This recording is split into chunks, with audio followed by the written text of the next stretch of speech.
আজকাল মানুষের কাছে প্রচুর অপশান হয়ে গেছে। যেখানে মন টেকে না সেখানে 2-5 দিনের বেশি কেউই আটকে রাখতে পারে না। জীবনে বেটার খুঁজতে খুঁজতে নেসেসিটিটাই হারিয়ে ফেলেছি আমরা। সম্পর্কের ক্ষেত্রেও সামনের জন্য ভালোটাকে আমরা যত সহজে গ্রহণ করি, খারাপটা ঠিক ততটাই দূরে সরিয়ে রাখি। অথচ ভালো খারাপ মিলিয়ে একটা গোটা মানুষ।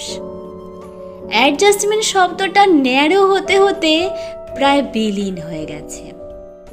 কেউ চলে যাওয়ার পর আফসোস করে বলছি, না রে, he or she was not my type.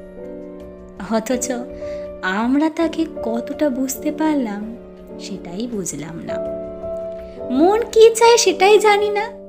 ভীষণভাবে মুহূর্তে বাঁচি আমরা। বরাবর নিজের পছন্দ অপছন্দের একটা সার্টেন ক্রাইটেরিয়া ফিক্স করে ফেলি। যেটাই কেউ ফিট হলে থাকলো, নয়তো টাটা বাই বাই।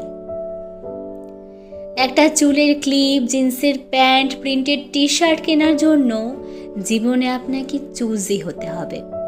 4-5টা দোকান ঘুরে দেখতে হবে, কারণ আপনিও জানেন প্রয়োজন ফুরলেই সেসবের জায়গা হবে ওয়ার্ড্রবে বা আলমারির কোনো একটা কোণায়।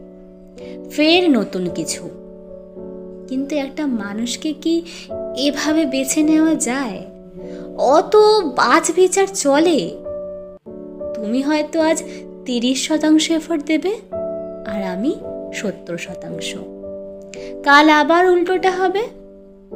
আর এভাবেই আমরা রোজ রোজ মিলিয়ে মিশে 100তেই থেকে যাব। এমনটা নয় কেন?